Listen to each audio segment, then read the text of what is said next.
ব্রাহ্মণবাড়িয়ার নবীনগর উপজেলায় চাষ হচ্ছে জাপানের বিখ্যাত ওকিনাওয়া জাতের মিষ্টি আলু। চরাঞ্চল ও অনাবাদি জমিতে অল্প পরিশ্রম ও কম খরচে বেশি লাভ হওয়ায় এই আলু চাষে কৃষকদের আগ্রহ বাড়ছে। ব্রাহ্মণবাড়িয়া থেকে মোহাম্মদ আল মামুনের তথ্য ছবিতে দেখুন ডেস্ক রিপোর্ট। ব্রাহ্মণবাড়িয়া চরাঞ্চল ও অনাবাদি জমিতে জনপ্রিয় হয়ে উঠছে জাপানের বিখ্যাত ওকিনাওয়া জাতের মিষ্টি আলু। ৩ বছর ধরে পরীক্ষামূলক ও উদ্যোক্তা পর্যায়ে চাষ শুরু হলেও চলতি মৌসুমে এই আলুর আবাদ বেড়ে দাঁড়িয়েছে প্রায় ৩০ বিঘায়। কৃষক, উদ্যোক্তা ও ভোক্তাদের আগ্রহ বাড়ায় এটি এখন সম্ভাবনাময় একটি সুপারফুড হিসেবে আলোচনায় এসেছে।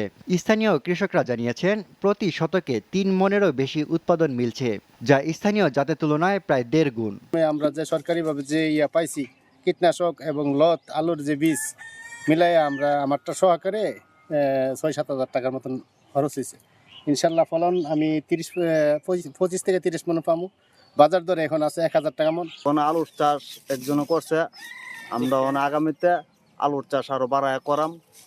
আলুর ফলন বালা। উপজেলা কৃষি কর্মকর্তা জানান, ফলন ও বাজার চাহিদা ভালো থাকায় আগামীতে এর আবাদ আরো বাড়বে। উদ্যোক্তা কৃষকদের প্রশিক্ষণ ও প্রদর্শনীর জন্য বিশেষ কর্মসূচি নেওয়া হয়েছে। জাপানি ওয়াকিনোয়া যে জাতটি, সেটি আমরা নবীনগর উপজেলা প্রায় ৩ বছর ধরে কৃষক পর্যায়ে জনপ্রিয় করার চেষ্টা করছি। বিভিন্ন মাঠ দিবস এবং প্রকল্প প্রদর্শনীর আওতায় আমরা এই বছর প্রায় ৩০ বিঘা জমিতে করেছি। আগামী বছর আমরা বীজ উৎপাদন করে এটি আমরা প্রায় ১০০ বিঘা জমিতে রূপান্তর করার আমরা প্রচেষ্টা থাকি। এই বছর নবীনগরের ২৫৫ হেক্টর জমিতে বিভিন্ন ধরনের মিষ্টি আলুর চাষ হয়েছে। Asif Hasan, news desk, channel 9।